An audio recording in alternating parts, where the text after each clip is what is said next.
I'm watching the YouTube. It's not on there yet that I'm seeing. And you're live. It's not going to show up for a second. Just go for it. All right. All right. Welcome back to the SPOD Pod. Little week 13 review. Dallas Cowboys played Thursday night against Seattle, took the W 41-35. How are we feeling after this week's of football slate, guys? Feeling good, man. Although not the best win, but win's a win in the NFL, especially against a team that was hungry, needing it. And looking forward to next week, dude. Looking forward to next week. You say that it wasn't a great win, but I think that a hard fought win where we were trailing a lot of the game, we faced some adversity. I think it was good to see this team for one, a team with a winning record and beat them for the first time this year. They also came back from behind and had to take a lead in the second half, so that was really good to see. I thought it was a great win. We didn't cover the spread, which we keep talking about. Good teams win, great teams cover. We didn't cover the 9 points, but overall, I think it was a really good win. Yeah, it just like going into it, we talked about, it was reminiscent, or we had feelings that were reminiscent of the Cardinals game. I think the start, for the most part, it almost looked like it, as especially when the Seahawks took the lead. It's like, oh my God, here we go again. But I think it just goes to show, one, that we don't have to just rely on our defense to hold teams, and gives our offense, a little bit more confidence, more than they already had. And I mean, we'll get into it, but Dak Prescott, man, he's just something else. He's playing at a level that we haven't seen him play at yet, and it's nice. It's nice to see. So when our defense Yeah, does these kind of games and Dak can pick us up and actually win football games, it's a lot of confidence going into this next stretch and into the postseason. absolutely, man. I mean, you hit it right there. Dak Prescott, just to recap him, he was 29 of 41 for 299 yards, 3 touchdowns. Another pretty incredible performance by him that he's strung together now 5 or 6 of these in a row. I think it's 6 in a row. He's got 20 touchdowns, picks over 6 weeks. I mean, just going insane. I think maybe the first quarterback in NFL history to do that, if I recall that correctly. But saying that the defense, is able to feast. Smith, he had a good game himself. He was 23 of 41, 334 yards, 3 touchdowns. He did have the Deron Bland shout out interception, number 8 for him. But Geno Smith altogether, DK, obviously a huge game.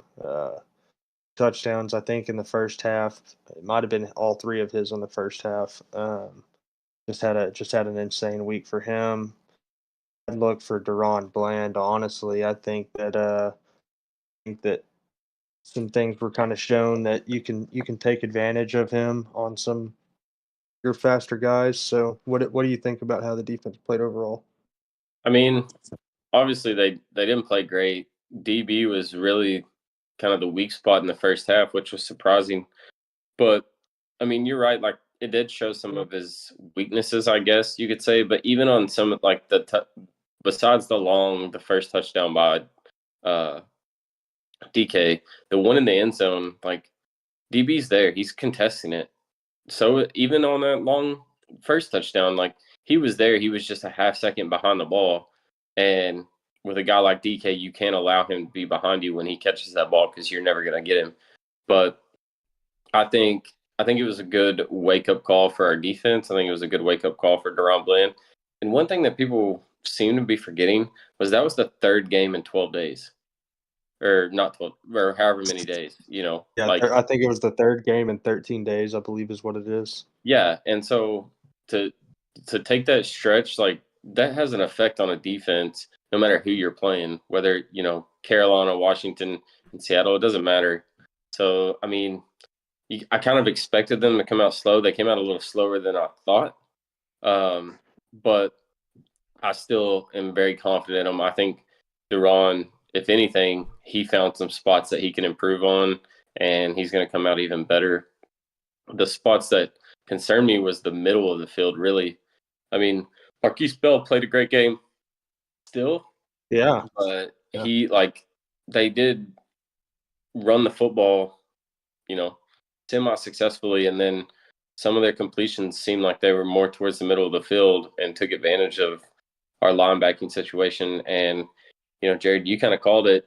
JSN and Tyler Lockett, they had some catches in the slot. So, I don't know. It was tough to watch at times, but I still feel confident in our defense. And I think a week and a half worth of rest is going to be really beneficial going into Philly. Yeah, I think when go ahead, Travis. Go ahead. I just good point made there about giving the offense a chance to really prove themselves.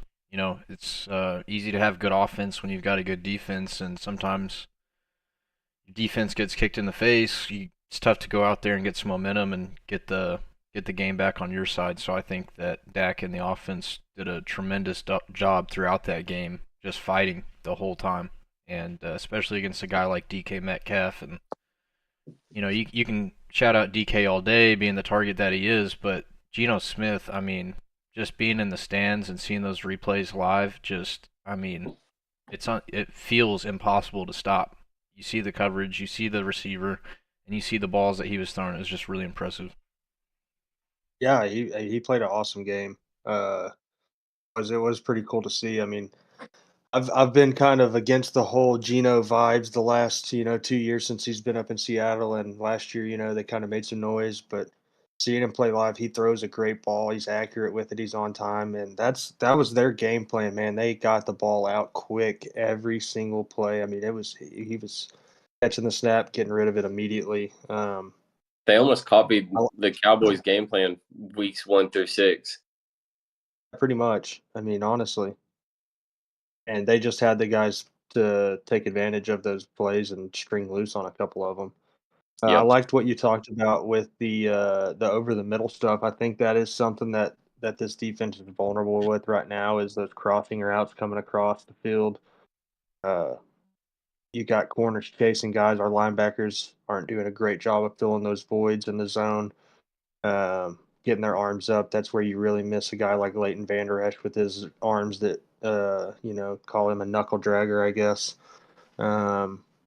Just those guys like that you just miss in moments where you can tell that you have a void in your defense, but overall they're still playing great. You've got the stats pulled up. That's what I wanted to see. CeeDee Lamb, I mean, we have to talk about him. We can't go any further without talking about the night that he had. 2 carries for 30 yards, one big carry that was just a big momentum play on a jet sweep reverse type situations. 17 targets alone to CD. That's insane. I don't really like the reception rate there. Only 12 of 17 targets, but for 16 yards and a touchdown, just another big night for him, and just putting together a show this year, man. I think he's well over 1,100 yards now for the year. Just really impressive. Yeah, dude. Like coming in the season, he told everybody, "I'm a top 5 receiver." I think us as Cowboys fans and guys that were hyped as CD when he got to Dallas knew he had the capabilities to do it, but it was what can the other tools in our offense do to allow him to really flourish, and you're starting to see that now. I mean, our run game's still lacking a little bit, but TP's seems like the holes are getting a little bit better. He's finding them a little bit better. He's somewhat has his burst back. I mean, it's not like he was last year or the year before, but it seems like the last couple of weeks he's broken off some big chunk runs a little bit more consistently. Dowdle's doing a great job hauling the rock whenever it's time for him. And then Cooks, I mean, he's stepping up, dude. This is what we thought Brandon Cooks was going to be from the beginning. It took 8 weeks, but I mean, it's just four targets, 4 catches for 45 yards. But I mean, it's at big situations he's coming up for you. Third down catches, averaging well over 10 a catch. I mean, you can't complain about the production he's giving you right now. You're absolutely right. And one guy too. I mean, I know he had a couple drops, and he's going to do it because that's just the guy. But he's coming up in big situations, make big plays. Kevontae Turpin. I mean, I said it last year. I thought he was going to be a guy that helps out Dallas. I still think he's a difference maker in games when he gets the ball in his hands. I mean, he's just dynamic, dude. Now, it's like on the receiving side, we saw it right there. I mean, he does have some trouble every now and then with some drops. But if you get that guy the ball in some space, there's not many people that can move like him and can get him down without him getting at least some positive yardage out of it. Yeah, that first catch he made in the game on Thursday night on that first drive, down near the end zone in the red zone, got a first down inside the 5 yard line. That was a great athletic Huge. play. I mean, huge leaping catch from a little guy, just immediately set the tone. Mm-hmm. Yeah, that was really, really awesome. This was kind of his shakier performance for him. That was his lone catch of the night, but they're targeting him, man. I mean, he had 3 targets on the night. Um, Brandon Cooks had 4, Ferguson had 8, and obviously CD was 17. But I mean, he's right there in the mix. Wide receiver, 3, 4 targets. So they're getting ready to feed this guy and make him a part of it. Ferguson Something I too, want though. to talk about. Yes, that's what I was about to say. Ferguson, man. I mean, he is coming alive for real. I think he's finally finding his groove. 6 catches, 77 yards, and a touchdown. But it's not just 6 catches, 77 yards. This guy he's being a tone setter for this team and this offense, I think. When he catches the ball, he's turning upfield to be violent with someone, and I think this team really feeds off of it. We saw the hurdle had over the guy. He's just it's something that we've been missing from this position, honestly, since I feel like 2007 with Jason Witten. Yeah, and also like to have that dude catch the ball and on that play down at the end zone where he runs, it should have been a targeting call when their safety comes in and blasts him in the helmet, but he gets up, gets in his face. Jamal Adams tries to back him down, and he just little boys Jamal Yeah, Adams back into the field. yes.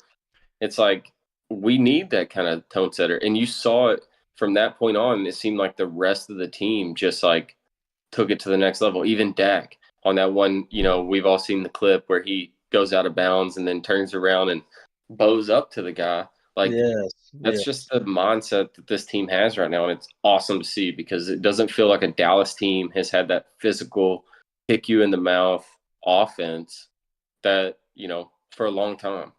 It And like I think honestly that's since something that they've been 2015. chasing. They've been chasing that because of San Francisco, that mismatch that they've been having in those games. And Yep. I think that is something that they've put a really big focus on in the draft. You got Mozzie Smith, guys like Jonathan Hankins that they trade for. Um, and just going off of this defense to him a little bit for the recap. Micah Parsons, I mean, what is your guys' take on what is Micah Parsons? What is he going to continue to contribute to this team? What does his outlook look like, in your opinion, going forward? Well, starting with I think That's, back to I that mean, it sounds offense. like a crazy question, but like to me, I think that we're starting to see maybe not a. I'm not saying a fall off by any means. We're seeing the ability that when Micah Parsons is lined up on the edge, and game plan against him. You can run the ball at him. You can do things to go RPO at him, things like that. He's at linebacker. There's things that you can do to put mismatches on him because he's not as great on off the ball than he is on the ball. And right now they're having to use him off the ball a lot more. I think he's a better mismatch coming downhill. You can't really combo uh, or double team him at the linebacker position. He's just I feel like in a really weird position right now. I think we'll see his numbers kind of continue or stay stale maybe for the rest of the season at this point. Yeah, I think yeah. guys like Micah Parsons kind of transcend that double team mentality where you start, obviously teams have been trying to figure it out, but when little moments pop up, I mean, like Charbonnet having his best game of the season, yardage-wise, against the Dallas Cowboys defense. There's just situations where when teams start keying on one player, other guys got to step up. And it's the same thing Yeah. as Ferguson and Dak getting the offense fired up, getting the team fired up, keeping them in the game. The same thing that Micah Parsons does exceptionally well is be a leader in that locker room and on the field as Yeah. well. And even if he's the one that's, you know, not getting the looks, not getting the opportunities to make the plays, other guys are going to fill those shoes if we're going to be a elite defense, which I believe that we are. There is the Yeah. one thing that there was the one week where he didn't have a sack, and I think that they played him off ball quite a bit in that game, and he was noticeably upset after because his stats weren't filled after the game, and it was kind of some commentary around the DFW sports media for a few days after that game, kind of talking about that, kind of questioning his maturity level. Really a team player? Is he just going out there for himself? Which Yeah. I think he obviously he wants to be the greatest ever. He's made that very clear, but I think he obviously wants to win. I don't have any question about that. But I think that I think there's still some growth development there for him to. I don't know. He's going to make millions and millions of dollars. Maybe he'll get to say and do whatever he wants and get to play on the edge the rest of his career. But I don't know that would be beneficial to him. I mean, I think you're starting to see too, like the true impact Michael Parsons has, and now it's coming down to like Dan Quinn knows how to scheme a defense. He knows what he's doing, but I think the one place that he could add to is the fact that Michael Parsons, yeah, even the games he doesn't get sacks in, he's still affecting it dramatically. I mean, they slide to whatever side he's on every single time. He's got 3 linemen sliding to his side every play. And so we have like this seems like the defense has to do somewhat of a better job. Like you said, they can run towards Michael Parsons. Well, yeah, because they're slotting their offensive line to put everybody on him. We got to figure out a way to fill those holes.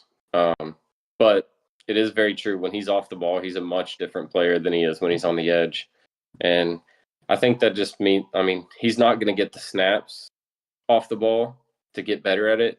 So it seems like we just have to find we have to get it sure up the linebacker position outside No, of yeah, Michael you're Parsons. absolutely right. Yeah, you're absolutely right. He needs that needs to be something that and DeMarvion Overshown being hurt kind of help hurt us in the Gosh, I preseason. I wish that think dude that was he would here, have man. been feel like he would have been maybe a big player for us, but Marcus Lawrence continues to shine, obviously, just being the elite edge player that he is.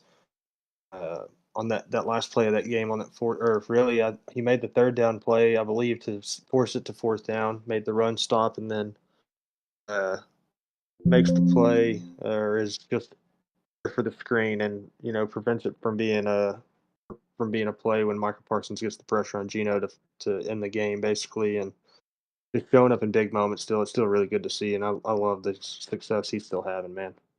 Yep, for sure. All right.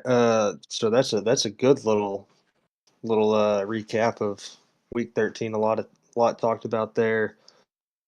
Obviously a big game coming up. I think we're Monday Night Football this next week, I believe.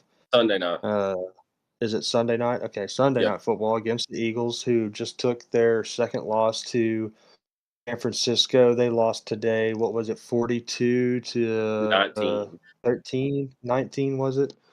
Yep. So pretty similar to the loss that the Cowboys took against them. Cowboys open as we're seeing anywhere from 2.5 to 3 point favorites at home. Um, man, this is gonna be. I mean, I don't know how else to explain it. This is gonna be awesome. It's to put both of these teams. If the Cowboys win, both of these teams will be 10-3. The Niners will also be 10-3. All up there at the top of the NFC.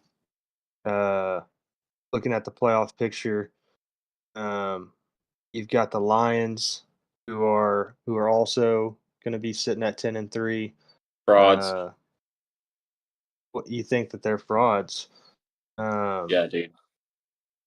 I'm not. not going to disagree or agree with that. Falcons leading the NFC South right now at 6-6. Cowboys are sitting at the 5 seed. The Vikings sitting at the 6 seed, the second wild card spot, sitting at 6-6, second in the NFC North.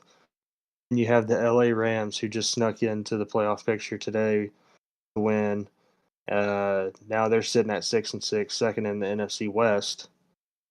Just kind of a really, I mean, I think you got 4 pretty solid teams, 3 really kind of crappy teams. At the AFC, I want to look at this because coming into this year, there was talk that the AFC was going to be the stronger division. The disparity is there because of the quarterback level in the AFC. Travis, looking at this now, I mean, these top, and I'm not going to include Atlanta. I'll call it the top 4 teams being Dallas. We'll call Dallas the number 4 spot. I put these 4 teams up against any one of these NFC teams or AFC teams right now in the Super Bowl and say that the NFC is going to win it. Yeah, those AFC fanboys out there, they just love to talk about how good all these teams are, but when you look at it, it just the truth is there's 2 or 3 teams in each conference that are even worth talking about when it comes to a Super Bowl contender. And I agree with you. Whoever's coming out of the NFC, I mean, it's our year. Is how I feel about it. Yeah, I think so. I mean, you're seeing the Chiefs right now struggle with the Green Bay Packers, who are not even a playoff team in the NFC. I get it; it's in Lambeau, but I mean, I don't know. You're Patrick Mahomes. You're supposed to be the messiah of the football throwing. So Jared's they're the going to king of continue to Patrick fall. Mahomes haters. They're going to fall to 8-4. We'll see. I mean, they'll probably end up winning this game if we're being honest. I can't imagine that they lose this. They're down 19-21 with 12 minutes left in the fourth quarter. So we'll see. Yeah, the hardest Austin, thing about I asked him, Austin, the top 4 teams: Eagles, 49ers, Lions, and Cowboys. We'll call the Cowboys the 4th over the Falcons. Who out of the AFC playoff picture would you take to beat any 4 of those teams? I think Miami just on a weird night could beat anybody just because of how dynamic their offense is. I think it depends on location. They don't play great on the road, kind of like the Cowboys. Yeah, for sure. If the Ravens show up as like the full-fledged Ravens, I think they'll give any team in the NFL a bunch of trouble. I mean, I think Lamar you've got to Jackson consider is, Mark Andrews being out, though. yeah, but I mean, still, their defense is still the Ravens' defense. Every now and then, like Harbaugh knows how to get them fired up and ready to go. Lamar Jackson, he's really hard to game plan for whenever he's on. Now he hasn't. I mean, I'm not a Lamar Jackson believer. I still don't think he's that great, but I think he could give you trouble in the right situations. And then Kansas City, yeah, they're not playing well, but this is what people do every single year is say Kansas City's done. And then they show up and they make a run because they just turn it on and they have Hall of Fame players. So those 3 teams to me seem like ones that can get you, but I really think the NFC is the strongest. But there's a big gap between the best teams in the NFC and then the bottom. So I think the top 4 is pretty strong, though. Travis, did you have something you wanted to add? Well, forget that, but I would say that I think there's a strong gap between one team in the NFC and the rest of the NFL. I mean, the 49ers are, to me, yeah. I mean, It's what they've done to the clear Eagles cut and the dry. Cowboys, that's just like nobody else in the NFL is doing that to top teams. Yeah. Embarrassed them both, yeah, it honestly. looks like, it's like a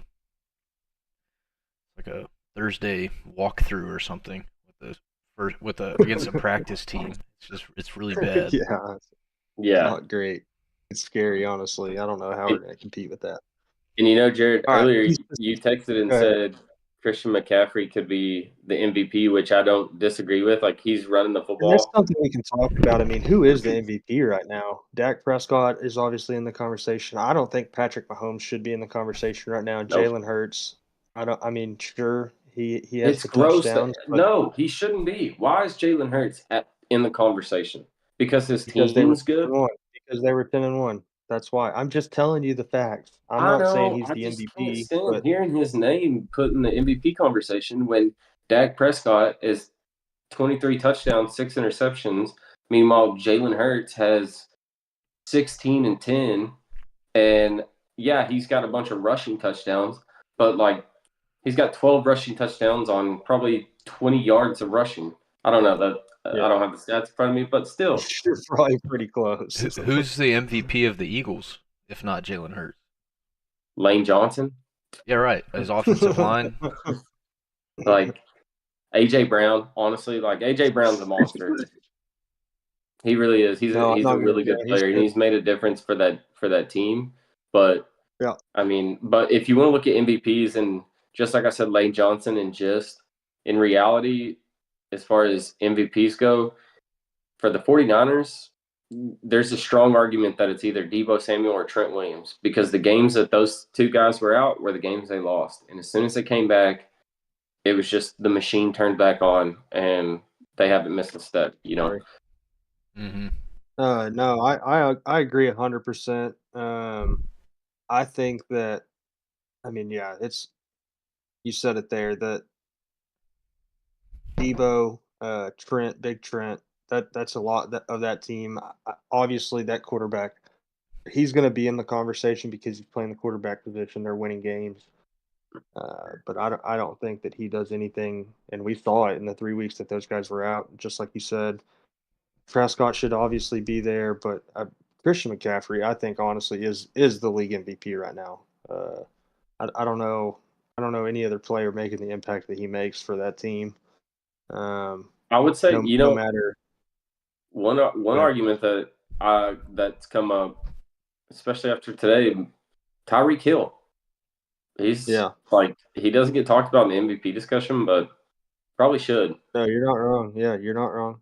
Like he's very likely going to break the NFL receiving record by quite a bit if he can stay healthy these last few weeks. So If he gets over 2,000, I think that you'll see him get it. If they he has to. finish out, That's they're the number one unbelievable. seed in the AFC. So I mean, I think that's a very fair guess right there. I think you can see Tyreek Hill sneak in and win it for the last few 2,000 weeks. If receiving yards is insane, dude. I'll say this: Tua Tagovailoa is not the MVP. I mean, that's the only quarterback in the NFL. His team puts up 50 points, and he has less than 20 fantasy points. I mean, if you want to be completely honest, and he plays good football. He's not a Sure. terrible quarterback, No. but his turnovers are what holds that team back. Yep. I mean that's it's just that simple. I mean he is good, he's accurate, but he makes some dumb decisions sometimes and some bad throws, and that's gonna I think it's gonna end up costing that team in the playoffs. But Jared, too, like Uh, we talked earlier today, we were texting back and forth about like what we thought, the difference with Dak was this year. And you look at the way Dak plays quarterback, and I know like for all the things that Dak does bad and some of the stupid decisions he makes, the way he controls that offense and steps up to the line and reads those defenses and sets the pre-snap, you know, moves the line around, audibles off the plays. Tua, I mean, from what I've seen, he might do it every now and then, but he's set up in a position where Mike McDaniels has that thing written out for him. You know, no, you're 100% correct on that. He's not making a lot of pre-snap adjustments, and that's something that Aaron Rodgers talked about on Pat McAfee, wasn't it, the other day? hmm When him and AJ Hawk, um, just talking about how great Dak is playing the game, controlling the game from the line of scrimmage pre-snap, his calls, his shifts, his protections, his motions, his audibles, everything that he's doing down to the cadence, well, controlling the tempo of the game. as much as I It's don't want to pretty admit cool to it, like hear. Jalen Hurts also does something. Like that's He just does. Yeah, he does. it's a attribute of quarterback, like good quarterbacks that you can tell. And Mhm. that's where I think Yeah. Tua falls off, but he's surrounded by such good play callers and players that it hides it. All right, I want to look into this. So, just getting back into Cowboys Eagles, Jalen Hurts, Dak Prescott. Jalen Hurts got injured tonight, came out for a few plays. I don't know it. I don't think it was anything lower body because he came out running. He ran a pretty long run after, but they weren't doing the quarterback sneak. They weren't doing the tush push down inside the 2 yard line when they had done it the drive prior when he didn't come out. So I think it's something to look at. Something maybe with that shoulder again, upper body is potentially bothering him. So I think that's a big factor in this game coming up. I think a big key to the success is going to be controlling the middle of that field, just like you talked about the defense, getting those linebackers a little bit deeper. Even I don't know how you control it. Start looking at a cover two shell look and start playing some cover three rob, bringing that safety down into that zone. But they have to affect the crossing routes of Devonta Smith and AJ Brown. Yep. Touched a No, little I agree. earlier with Micah Parsons talk about teams scheming for him, and we wanted to touch base on who is it going to be on the Cowboys these last few weeks of the season going into the playoffs. Who's really going to have to step up, and who would have the biggest impact if they did, and what area of the field we think that might come from. Yeah. To me, it's going to be the back end, and it starts with a guy that I thought was going to be a tone setter for our defense, but one that I think needs to step up in the like this, especially on this run with the teams that we have coming, and it's Jerron Curse. He's got to come in and be that stopper of like middle of the field tight ends. When AJ Brown catches that ball over the middle of the field, Jerron Curse has to be there to make sure that he doesn't hold on to that football anymore. Like we need him to be the player that we saw 2 years ago and parts of last year. I don't know what's going on with him this year. It seems like he's a step behind almost at times and I just think the not age and playing. injuries getting to him a little bit. But to me, like we need his veteran presence. Our defensive line is there. We know we're deficient at linebacker for the most part. Marquise Bell's playing his ass off, but Jerron Curse and Donovan Wilson at the back end of that secondary and I being was gonna tone add setters. Donovan Wilson to that list. Yes, because Donovan Wilson, I mean, he missed some time, but same thing. I mean, he's missed more tackles this season than I think he's missed in the prior 3 seasons combined. Yep. So I think those guys need to we need big games out of them the next few games. But with that, I'm excited to see Marquise Bell. He gets better every week, and I think he's going to be a difference maker going into this gauntlet that we have over the next few games and into the playoffs. I love that All guy. right, if I were to ask you guys, I know we're talking about him, but I ask you guys coming in to this year, who would be your top three tacklers at this time of the season? Who do you think it would be? I would have said D Law, Micah Parsons, and then probably Vander Esch. Yeah, Travis, what would your guess have been? I mean, I would have probably said. Go ahead. obviously Michael Parsons, D-Law. I mean that our defensive front is just it's tough for anybody to get past those guys. So over the middle, Yeah, I mean, I I think think I would have. J. Ron would have had to have been up there for me. I think that dude's a Yep, dog, yep. and him and Dono have just really kind of bummed me out a few times this year. Um, and then Malik. I mean, if that guy, I feel like Yeah, more with him it has to do with reps. Yep, yeah. No, I agree. So your top three tacklers right now, coming in at number three, Deron Bland, that's crazy.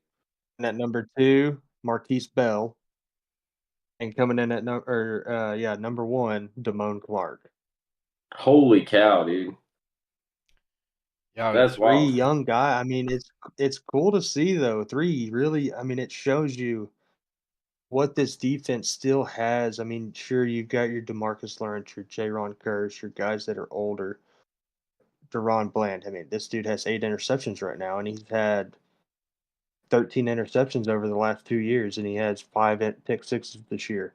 Against the He's a Seahawks. second year player he's a second year player who's like 24 years old. Yes, against the Seahawks, 5 tackles, an assisted tackle, and a pick. Bell, 4 We just tackles, have these 4 assisted guys tackles. coming up. And then, I think It's that's awesome, crazy. awesome. that goes to show you, like, DB had a bad game against Seattle, but he's there every time the ball's thrown.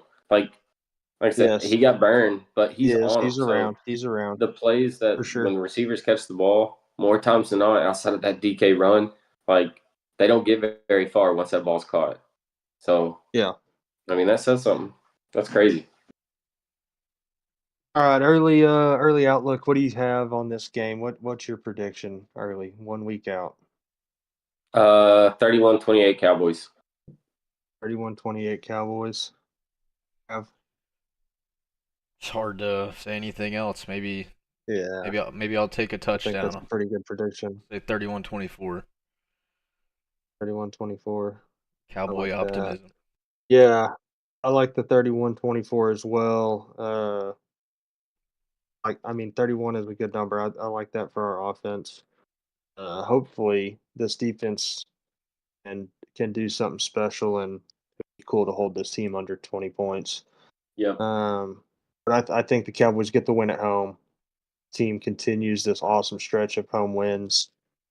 Is it closer to the NFC East title?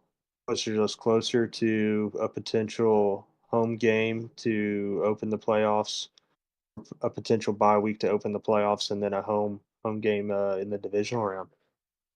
That's pretty exciting stuff. This I team's did looking see great. that if we did beat the Eagles and then we finished out the year and we had the same record, we would win the division from the break or the tiebreaker, but because of the Eagles' conference wins, Yeah, the Eagles have their the conference tiebreaker, record, I think, they have a better because we conference. lost to All of our Arizona. losses are in conference. Yeah, correct. So, And they have the loss to the Jets, which are AFC.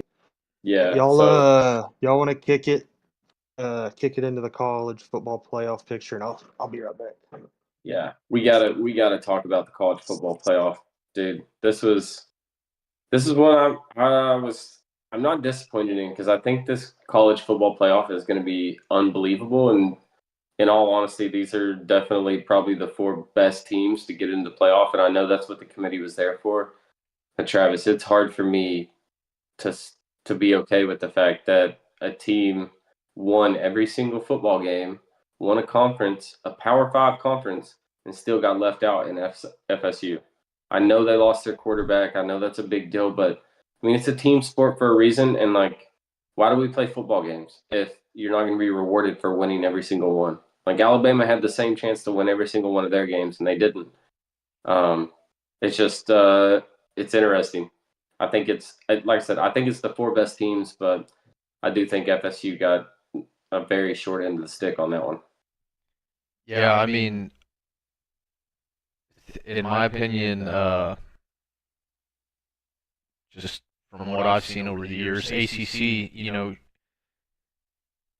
you're kind of little bro to the SEC. You're going to lose out to the SEC when it comes to any committee, and unless that will accept an exception with that Clemson run over a few years. Yeah, I get it, but that's the thing is Clemson didn't get the same treatment FSU got. Florida State's not beating Georgia in a conference championship, let alone a college football playoff. Alabama beats Georgia. They both lose out. I don't know. I don't have any issue with the teams that are in there. I don't have the best opinion. I don't watch the most college football, but I like the way it's shaked out. It sucks. It sucks for Florida State, dude. It does. But Yeah. I mean, it's the right decision for the sport. Dude, it's the most entertaining games for sure. Yes, but I mean, it's Florida just State one of would the get things blown that, out by any of these teams, unless Texas Florida State might have been a matchup. I will say, here's Florida State's defense. Like people were talking about Florida State like they're just garbage, and they had a trash schedule. Their defense is Potentially the elite, best defense in Yeah. the country. Yeah. For sure. and they're not being talked about like they should be. And it's just the whole reason that people pushed for the college football playoff was because we wanted to get rid of the BCS because we had so many teams that would win out or go 10 and 11 and 1, and then the team that they beat stayed ranked because the BCS computer decided that they were a better team. So they decided, hey, we need a college football committee. Let's do it. And now we're seeing the same situation play out. I'm not saying it's completely wrong because I think we all agree this is the most entertaining matchups, the best teams at this moment, especially with Jordan Travis going down. But And that's the thing. Yeah. still, 12-0 conference championship has to matter for something. I agree. It makes them. They've literally played that conference championship for nothing. Exactly. Yeah. Like, why play They the played games? their game for nothing. Why schedule a top 5 LSU team as your first game of the year to try and set your record because you know you play in a weaker conference, and so you go out and schedule these hard non-conference games. You handle it, no problem. You handle your business, and you do not get rewarded for it. It blows, man. If I'm a player on FSU, it's hard to not feel like you just got cheated. Oh, I don't disagree there, but at the same time, I mean, they they have to make their selection based off of not off the records, not off of anything other than who's the best teams, and that's what they did. Yeah, Mhm. I will say it's gonna be fun to watch that Michigan Bama game, and even Texas Washington, man. That's Texas gonna be Washington should be a good matchup. I think that will be a really fun game. I'm curious to see how Washington fares, man. Honestly, in this playoff. I think they play great. I think they're gonna be good. I think that Oregon game was weird, but they beat Oregon twice, and Oregon ran through every team they played except for Washington. Mhm. Washington's a great team just because they played in the Pac-12. I think it's gonna be a good matchup. The Michigan Bama game is gonna be should be a really good one, of two top defenses. And to me, that game comes down to which quarterback decides to show up and play the best that day. It's going to be J.J. Yeah. McCarthy or Jalen Milroe. And whoever has the better game is their team's going to win. I'm interested to see Man, should be. Florida State and Georgia, man. I think that'll be a pretty Is that going telling to be sign of are how they? that plays Is that out. a matchup there for real? Are they putting those teams together? I would I don't think imagine that they'll play that they're together in first the. out. No, I don't think that they will. I But don't know. I would be surprised if Georgia wins that that game would be because sick, though. if you're a Georgia I mean, historically, Georgia in bowl games, I mean, they lost to I Texas a don't few years think. ago just because how many players of theirs after that SEC championship when they lost, they're getting ready for the draft. Like, Yeah. they don't care. Most of them don't play. So what I'm ready for is a 12 team next year, man. That all this drama today and everything, it was a lot of fun, but it just made me realize how much fun a 12 team playoff is going to be. Yeah, I'm pretty excited for that too. I think that's going to draw my interest back into it a little more. I've been kind of out on honestly college football for the last 7 years or so. Just get tired of seeing the same teams win it over and over again. Honestly, it kind of gets boring. Just see Who's the. y'all's pick? It's hard to pick against Alabama, dude. Right now, Yeah. I don't think Texas beats them twice. honestly, no, I don't. And I don't think Michigan beats them. I can I'm curious to confirm see that that Washington Texas game. FSU is playing Georgia in the Orange Bowl. Nice. Ooh, nice. I do like that. I guess they have that connection on your map there. I didn't. Yeah, I didn't I know wasn't that sure they if that did was that just game. deceiving or confusing or what. I like that They they are. do that though. That's pretty sick. I will say if Washington beats Texas, I think they get steamrolled by either Michigan or Alabama. But if What they need to Texas, do is just give Michigan and Washington a bye, Make Alabama play Florida State and make Georgia play Texas. Oh yeah, like a And then 6-teamer. play, yeah, a little quick 6-teamer. Yeah, you want to Yeah. say beating Oregon twice in a season. Who in their right mind beats Bama twice? Yeah, I know. But I think Texas matches up against Bama better than probably the rest of the teams in the playoff. I mean, Their defense. like offensively, they can score with them.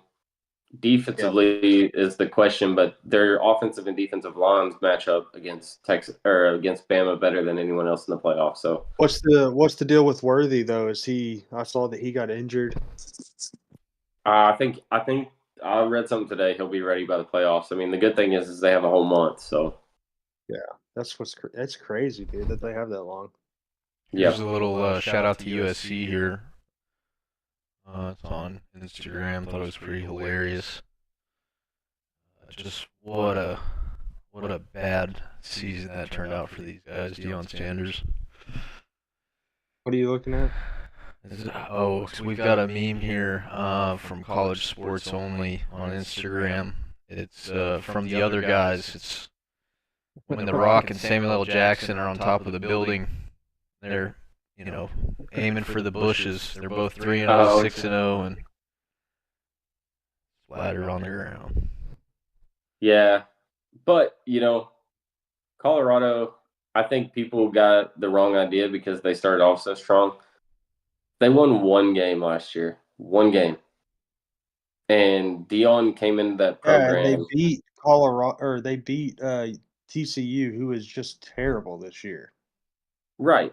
But they had some other wins. That's what the hype came from, though, is that TCU win. He didn't win 4 games with Boulder's football team. He won 4 games with his football team. That's a completely different football team. Yeah, but he had 6 months to go out and get guys, or 8 months or whatever it was. Like some of them played with him for a year or two. They went with him. But I still think that. But the guys that he brought with him were coming from Jackson State. Like it's not like he got Jordan Travis, but then other than that, like he hasn't had time or money and resources to go out and get other dudes. Yeah, Travis Hunter. But no, I mean, look, I'm not trying to knock what Coach Sanders has done and was going to do, but I wouldn't give him too much credit based off of how much credit they kind of demanded. Yeah, no, I agree with that. No, the hype that they got and what they expected was ridiculous. But their move to the Big 12 is going to have a big impact on that program. Dion having an extra year. Do what? Do you think that they're going to start being good in the Big 12? Yes, I think they'll be very good in the Big 12. Immediate. I think that's without UT and OU there. Power 5 wise, that's a pretty low standard. This is a take that I don't really like, and I don't want to. Sad to say it out loud. They're going to win the Big 12. My confidence in Joey McGuire has gone pretty far down, and I think Colorado has an opportunity to come in, get some dudes out of the transfer portal with Dion. Like I said, the extra money from the Big 12 that Colorado is going to get, and some stuff is going to help. Players want to go to Boulder. I haven't lost my faith in Joey yet, man. He's just now getting his recruits. He's about to have his quarterback. He's about to get a 5-star over there. I think things are going to look a lot different in Lubbock this next year. A lot of fans like to talk about it, but I mean, the loyalty that guy's shown to his guys is pretty impressive, especially in today's climate with college football. What these guys are, moving left and right. I love it. No loyalty here, no loyalty there, and Joey's really stuck to his guns.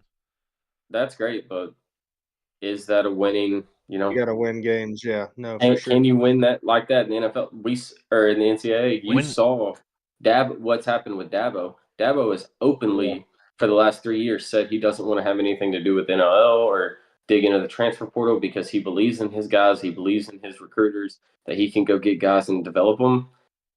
Look where Clemson is. I think Tech, and when you want to maybe pull A&M into this, the university is setting that standard of this mythological 10-win season that the Aggies keep talking about. And Texas Tech doesn't have that stigma to them. They don't.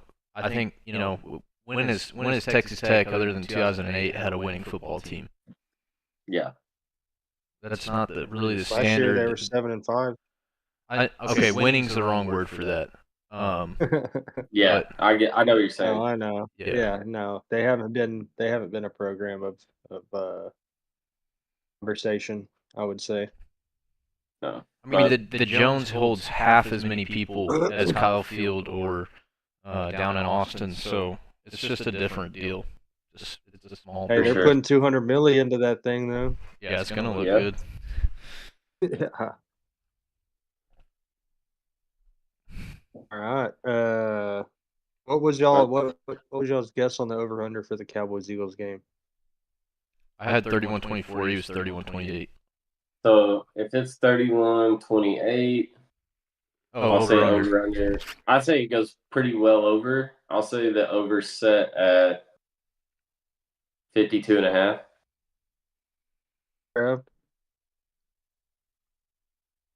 I'm gonna say like 48. It's at 51.5. Pretty good. It's pretty high. It's gonna be a great game. Yep. Great football. I'm excited. Biggest game of the year. All right. The two things I want to think of, just I always like to try to think of like some motivation behind the teams. Obviously, Dallas is playing for the division and has a lot more to lose. Not only that, but a lot more to prove. And the Eagles, just they got a bad taste in their mouth coming off of today. So yeah. they might come out and They're just. gonna be trying. Yeah, they're gonna try to clean that mess up. For them to drop Well, 2 in a row, and who do they go to? They go to someone after us, I believe. Maybe Seattle, which I think they handled Seattle it's fine. Seattle, but also they're going for. When's the last time the Eagles swept the Cowboys in the regular season? It's been a minute. Never. Fucking never. It's been a minute, so that's Yeah. another motivating factor for them. Like they want to prove that they're that they can come in and beat the Cowboys. Dak over the last 8 years has been the Eagles' daddy, so we'll see. Man, it's gonna be fun.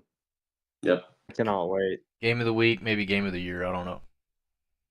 And then if we get to play them in the playoffs, bro, we travel to Philly and beat them in Philly in the playoffs. Oh my! I know. Those fans might burn that stadium down. No, they'd only do that if they won the Super Bowl again. Yeah, trashy ass people. All right, getting some duck hunting in next weekend. Yes, sir. Finally, dude. I haven't got to hunt all year. I'm so excited. Is it going to be cold enough?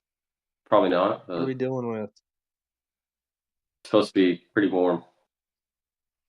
It's gonna be like 80 degrees on Wednesday. A windy mug. Yeah, we got a cold front. Right, we do have a cold front blowing in though. Later in the week. We might need to go hit that double tank out at Ben's. Hit that flat water. Yep. Hit that windy spot. That might be. Yeah, I can't wait though, man. I'm so excited. Seems like birds are moving pretty good this year. As long as the weather allows, we'll have a good morning. Yeah, I mean, I hope. I haven't even been out there. I don't know that there's actually even any water in any of those tanks.